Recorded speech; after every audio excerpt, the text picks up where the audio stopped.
Hey everyone, and welcome to Almost Cancelled. I'm Peter, that is Connor, and we're going to talk about Arrow season. Wait, hon? 5? We're on 5, it's not 1, right? We're on season 5.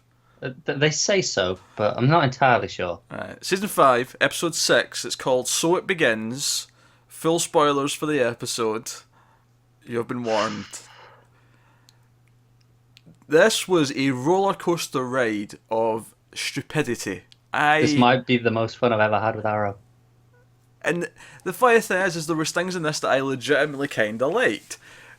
The team, Evelyn and all that, like her reaction to Oliver's like used to being a serial killer with a hit list, because they mention the list. The list comes up. We find out that Prometheus, the people he's killing randomly throughout the city, are anagrams of other people that Oliver had on his list back in season 1. Can I just say how much work that must be on his end?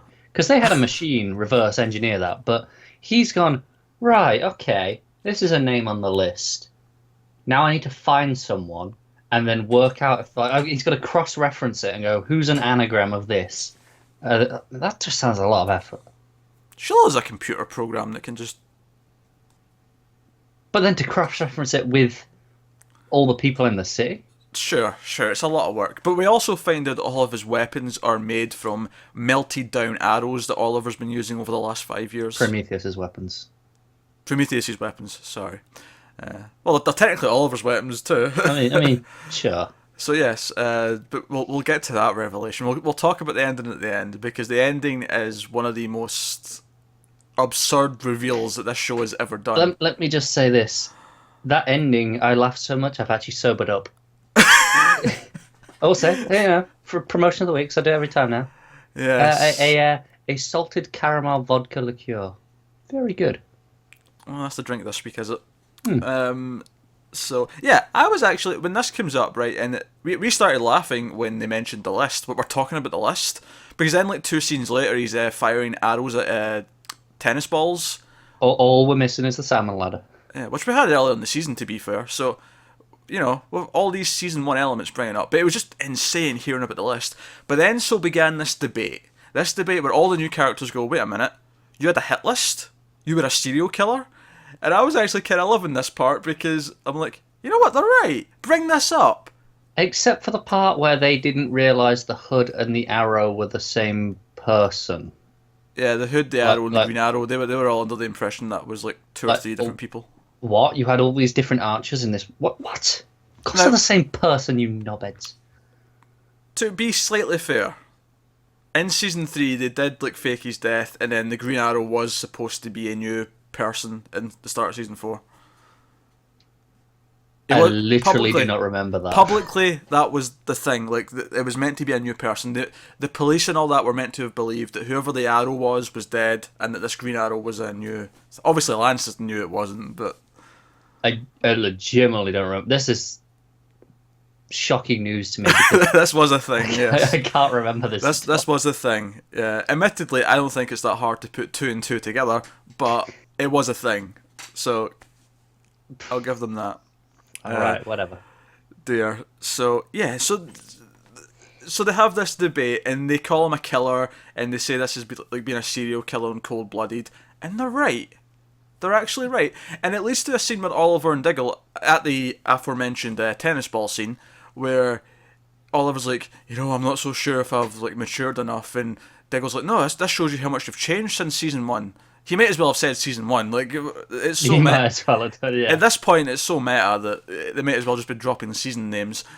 And Oliver's like, but now I'm not so sure. Maybe, I killed Damien Dark, I killed Church's men. And I'm like, wait, are we flip-flopping back to him not wanting to kill people? Are we doing another flip-flop? Is that what's happening here? I did have a real problem with this scene, because they were saying, Diggle's like, yeah, look, I get it, you killed Damien Dark, you had no choice. And same with Church's men. And it's like, really? He just went 3 years without killing anyone. He was taking out all these people. He could have managed it with the Church's random goons that seemed no more challenging than anyone. Oh, Damien Dark, all right, I buy that. Like, he's the big bad.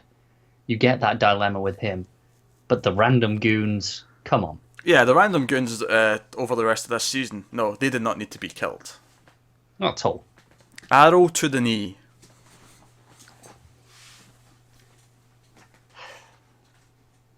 Um, I-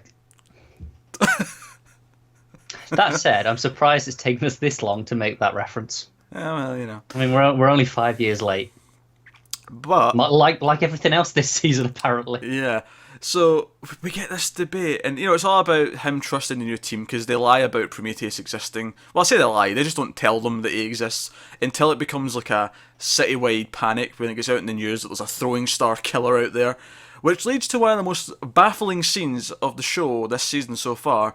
When we see panic in the streets and people running in all directions, and this is when he finally brings in the team, and they all zip line in, and Curtis makes a comment about, loving this part, and there's like 4 random people with guns, like shooting into the air, and I'm like, who are these people? Why are they shooting into the air? And then, like, Diggle or Oliver just say randomly, oh, it's, they're just scared, they're panicking. And I'm like, Who are they shooting at? yeah, what is their target? If they believe the throwing star killer is there, who are they aiming at right now? And they just blindly, even for people, even for gun nuts who believe in like having the right to protect themselves and all that and all the rest of it, they still have a target. They still shoot at something. This is. It made no sense. They came off as just complete and utter crazy people. And then we get to that stupid moment where Oliver shoots the arrow down the barrel of the gun. Stupid or fantastic? Stupid. I'm not so sure. I think it's both. The tip of the arrow would be too wide to fit. I don't care. It's still fantastic. It's stupidly fantastic. I'll give you a compromise. How's that? Oh, God. Oh, dear. So, yeah, this entire scene was just downright confusing, quite frankly. Yeah. I didn't get what was going on, really. It didn't make a whole lot of sense. It was stupid. Speaking of scenes that didn't quite work, so they're all out. So they've figured out a list, based on the whole anagram thing, they figured out like 5 potential targets that the Prometheus killer might go after next. So they all split up, and each one takes a different one to protect. And Evelyn takes one that's on a train. So I actually don't think it's a subway. I think they're in a tunnel, but I think They're in a tunnel because it comes out and it's on a bridge. Yeah, it's like a monorail up high. Yeah. Yeah.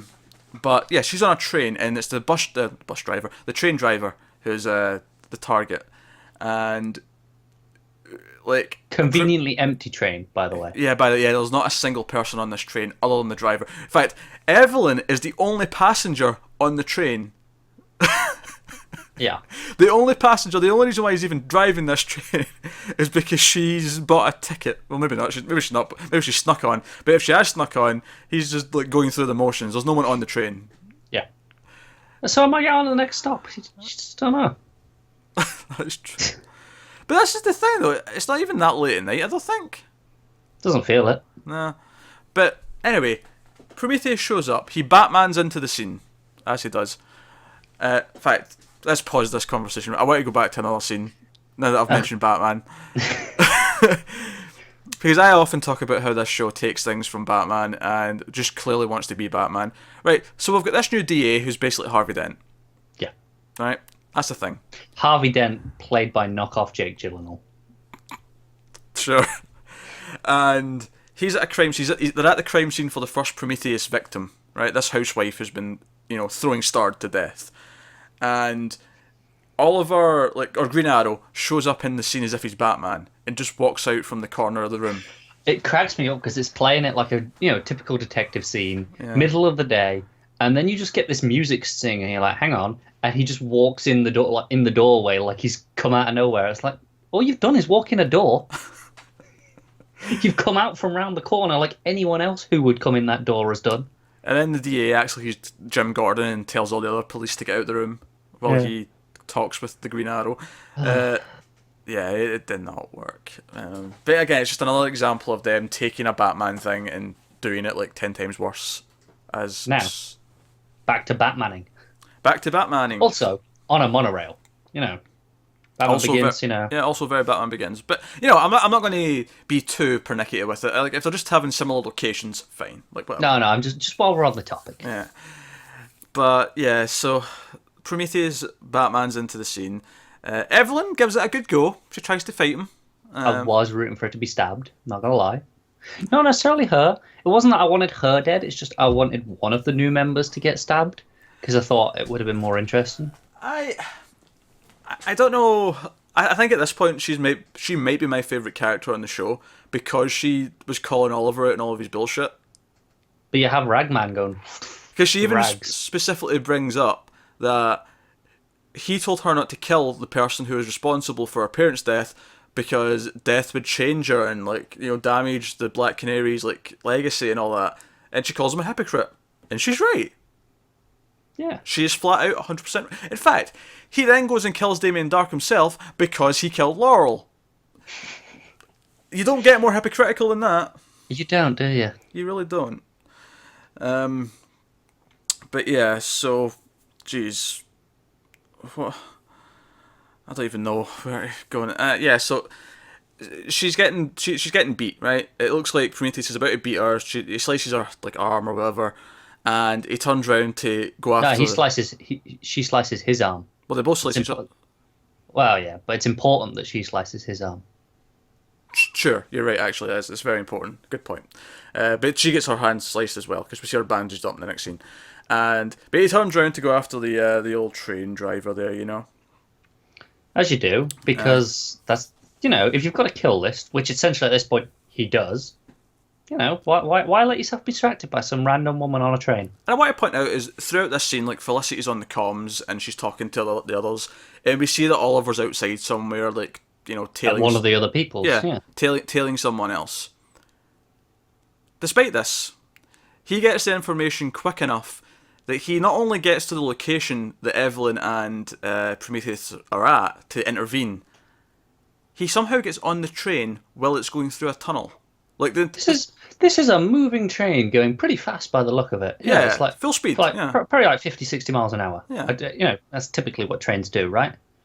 Sure, I don't know trains well enough, but sure. I mean, typically a train speed limit is about 70 miles an hour on a straight line and through a country. So, probably 50. Yeah, and he just appears on the train. He just walks as if he's come from another car. He's walked through a door, once again, like earlier. The thing is, it happens right after she shoots an exploding arrow at... Oh, no, I think that was him. Was it him? Because I thought it was her. Because we just see it come off screen, and then it explodes, and then he walks in. I think it's implying that he shot the explosive arrow. I thought she'd shot it, and it was supposed to be maybe he came through the roof as Prometheus went out, and they just crossed each other and didn't see each other in the smoke. Yeah, I thought she shot it as well until he walked in, and I think they were saying that no, that arrow came from him. That was him intervening and saving the day. Let's see, I hadn't sobered up by that point. We hadn't had the thing that did that to me. Yeah, but you see, how did he get on the train? I don't understand. It was where did he come from? Don't get me wrong. I'm not saying that Green Arrow or someone like Batman can't get on a speeding train, but that's exactly the sort of thing that you show because you have to show us that they can do that. That's the thing. Even after they find the bomb and it's going to explode and they go out, which we'll get to in a second. Yeah. But you see them outside on a bridge up high, right? Mm-hmm. I buy that he could get onto it from there because you can go off like a skyscraper. You can go down through the zip wire down onto it. Oh yeah, but even then you have to time it right. You have to know exactly where the train's going to be at a certain point and just zoom in at the exact right moment. I agree, but it's sure, it goes at a set speed. It's on a set route. It's not like a car. It can't move. You can do the maths. Do we cut back to Felicity and the Quiver doing all the trigonometry and stuff on? Yeah, you can do it. But in the tunnel, does he? The only thing he has to either come from in front, or he gets splattered, or he has to come from behind, where it's how does he catch up? And there's no sides. And even if we buy that he gets on the train, how does he get to the train that quickly from where he was? Yeah, because surely the whole point of them splitting up or needing to split up is that these people aren't close together. They're spread out, yeah. And it happens within seconds. He gets there within seconds. Literally, because it's mid-fight. Because Felicity tells him about it after she goes, silent on the comms because she's fighting him. Yeah.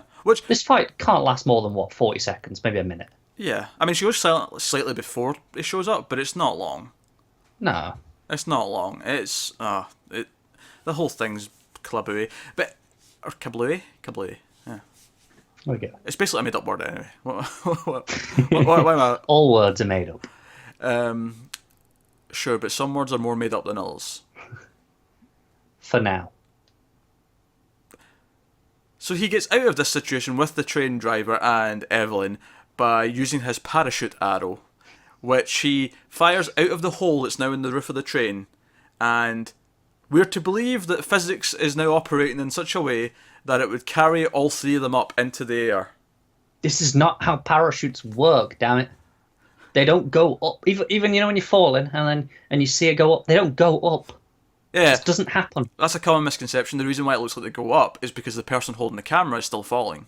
Exactly. They don't go up. This isn't how parachutes work. What? You might as well have started with a hot air balloon and gone out of the hole that way. Actually, I want to see that. I want to see him shoot an arrow up and it'll go out and then go, ooh, we'll start a hot air balloon and just pull him up. That's what I want to see. Oh, this was so stupid. Oh dear. So yeah, this is how they get out of the situation, and we have this really goofy moment where they land and he unhooks the parachute from himself, and the train explodes behind him, and it looks really crap. Do you call the parachute arrow just a paro? Or an arrowshoot? Arrowshoot. Ah. I like it.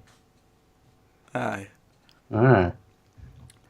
But yeah, no, the CG, even when when the roof explodes and it does the shot from the outside of it all exploding upwards. It looks really rough, yeah. Awful. The parachute looks really bad, and then the explosion of the train looks really bad. I tell you what really cracked me up with the parachute looking bad, though. It's after they land, and you can just see the parachute at the edge of the shot, and it still looks bad. It's like they could have just thrown some green fabric there, just for that shot. But no, it's like, we're going to CG it in anyway. Yeah, everything here looked really ropey, and we've seen the other shows do similar type of things and look okay. I don't know why this has to look this bad, but it did, so. It does. Every time on Arrow, though. Yeah, I don't know what it is, but for some reason it just does. Anyway, so the team kind of all learn to trust each other again, and we'll bond and work together next time Prometheus appears. Now, one of the subplots of this episode is that Thea wants to put on a concert thing for the city. I don't remember exactly why, if I'm honest. Me either. But she's putting on a concert, and all the gang show up for the concert, and they're all in their their civvy clothes, and they're all trying to bond and be nice to each other. Wild Dog tries to flirt with Thea and gets shot down immediately. Aye. Actually, that's a good point. I kind of like the scene where the four newbies all had like a scene together with no one else, where it's just them talking about what's going on. I kind of like that scene. I did, and I also wanted some of that drink because it sounded pretty nice. Yeah, Ragman's got a special family recipe for his concoction that he's. It looked good. Yeah. And why is it whenever they make drinks, they always just drink it out of jars? You can still pour in a glass. Come on. Yeah, it's quite a normal thing to do though with those sorts of drinks. No, I get it. It's normal. I'm not criticising the show here specifically. I'm just No, it is a bit weird. Yeah, but, just an observation of life in general, I guess. You do think surely a jar is harder to drink out of. Yeah, just pour it in a glass. You can store it in the jar. Just, whatever. So, so that this concert, and Thea's been doing this all episode. But the other plot that she's had all episode is that she's been trying to break through to Lance, who keeps disappearing, showing up late for work, and she suspects that he is drinking. He's drinking again, and she's worried about him. She says, I'm going to take you to an AA meeting. We're going. I'm not abandoning you. All very good. This was kind of tedious to sit through. I think it's because we did this all with Laurel in season 2 of this. I'm sure we've done it with Lance already as well. Yeah, this whole addiction thing. It's really tedious to sit through. So the part that really gets me is she was like, "Oh, you never stopped drinking, did you?" And it's like, well, then if he's been functioning for all this time and you couldn't even tell. Maybe it's not that much of a problem. I'm not going to agree with that, but... No, I'm just saying, I'm not saying he hasn't got a problem. I'm saying it's clearly not as bad as it was before, where he literally never showed up to work. Well, no, but it's starting to get worse again, though, because he's showing up late repeatedly. Yeah. So, clearly it is an issue that has to be dealt with, but it's... Yeah. So that's the whole thing. So, at the end of the episode, he's not at the concert. So, she decides to phone him. And we see him wake up all drunk, and all that. He knows the call, And meanwhile, we see Felicity explain to Oliver about the whole melted down arrows or what's been used to make the weapons. Also, she just pulls that throwing star out of her pocket. Is there no security at this concert? Yeah, Does no one think, hang on, we know there's a serial killer on the loose in this city. With throwing Maybe stars. we should check for throwing stars. Regardless, No, that's fine. regardless, they'd still be checking for guns, and that would set off the metal detector. You'd think so. But nah, she gets in there, so whatever. But she's explaining all this, and they decide, as we're seeing Lance waking up, that whoever the killer is must have access to the evidence stuff at the police station. So, right at this point, we start giggling, because we're like, are they actually suggesting this? Especially when it's cut in between them. It's very clear what they're suggesting at this point. And he's clearly full-on drunk. Like, it's not like they've been lying about the whole he's a drunk thing. He's clearly still drunk and not aware of what he's been doing. So Lance sits up. He has a throwing star on his coffee table. Then he looks at his arm and he's got a cut where Evelyn cut Prometheus, and that's our big cliffhanger. That's our big reveal at the end of the episode. Do you know what my favourite thing about this that it implies? Mm-hmm. It implies that he is that good a fighter while drunk. It also implies that he is now proficient in throwing stars. When has Lance, over the last 5 years, shown us that he is in any way a ninja? He got secret lessons from Sarah, didn't you know? Aye, sure. He had to make up for lost time when she came back, and he had to do some really severe bonding. And it's like, hang on, what can we bond over? I know, you're a ninja now. Teach me some ninja stuff. Oh god, this was... Aye, we were in a fit of hysterics. We couldn't stop laughing as this episode ended.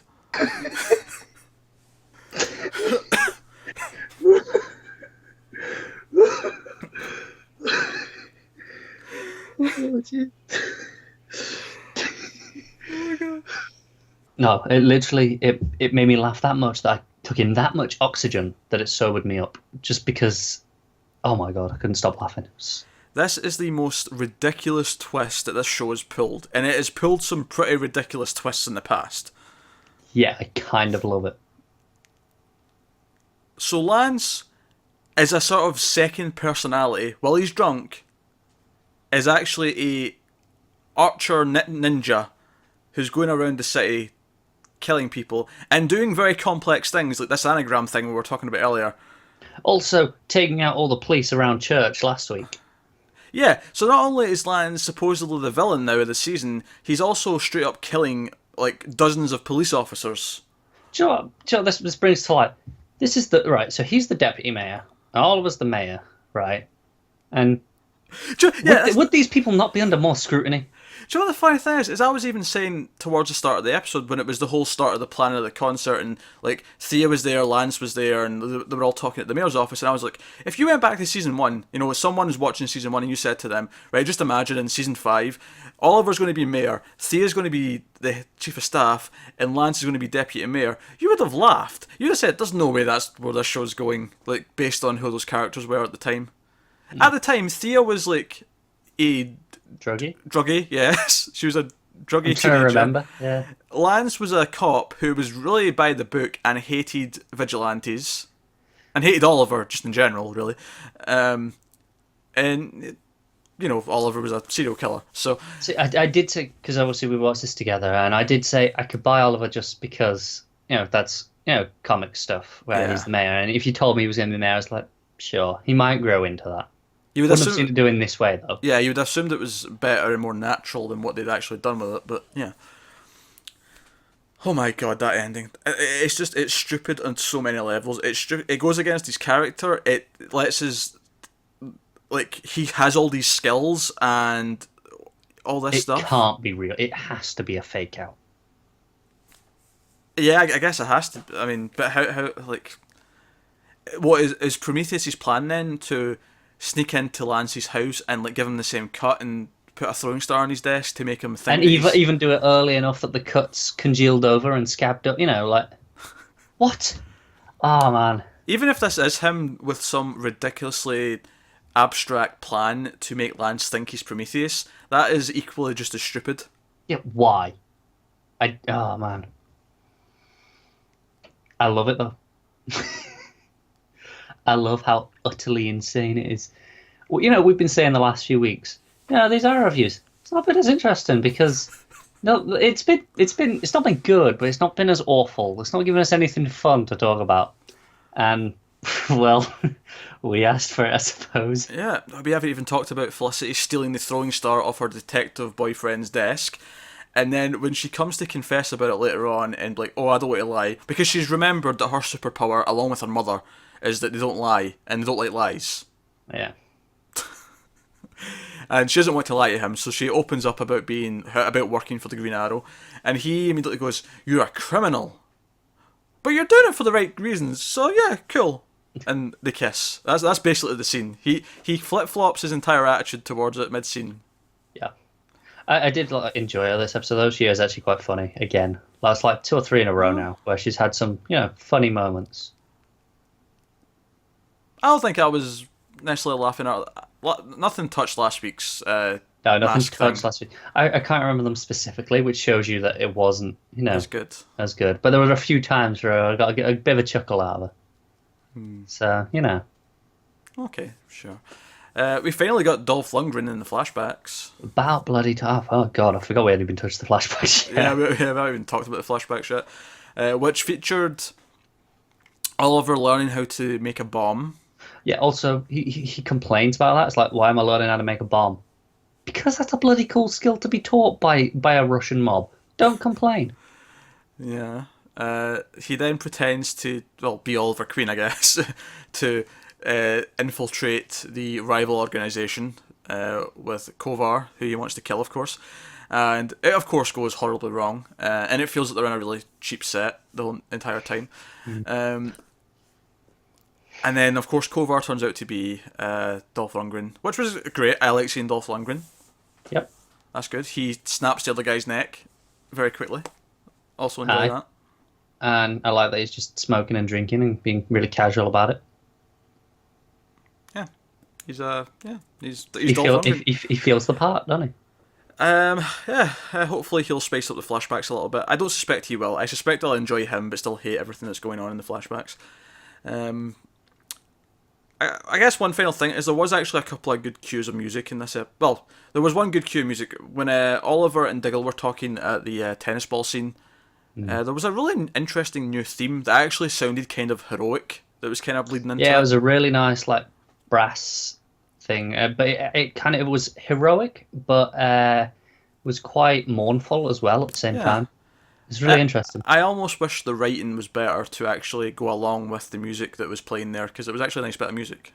I also really liked the transition where it goes into the next scene where everyone kind of comes into the main room. It had a really nice cue there as well. Prometheus' theme is a bit over the top, though, I thought. Yeah, but, you say that, but then we had the reveal, and it's like, okay, anything goes. Because it almost sounds like a siren that's constantly ringing kind of thing to it. Where That's it. It's a reverse siren. Sure. Like a police. Yeah. Because he's a cop. Yeah. He's a cop gone evil. Oh my god, that twist. Also, just on that note as well, Black Canary's Earth 2 doppelganger was Siren, right? Black Siren, yeah. Black Siren, yeah. Or maybe he'll get along with her now. She's locked up in Iron Heights or in the Flash collider thing. Yeah, maybe in Star Labs. Yeah. They can get on then. Maybe he'll connect with this version of his daughter. Some villainous father-daughter bonding. Oh my god. Arrow's fun again. Maybe not for the right reasons, but it is. That was... Oh my god, that twist. Let us know what you think of that twist, that reveal, in the comments below. Like and subscribe if you want to. It helps us out a lot if you do, though. But thanks for watching. We'll see you next time.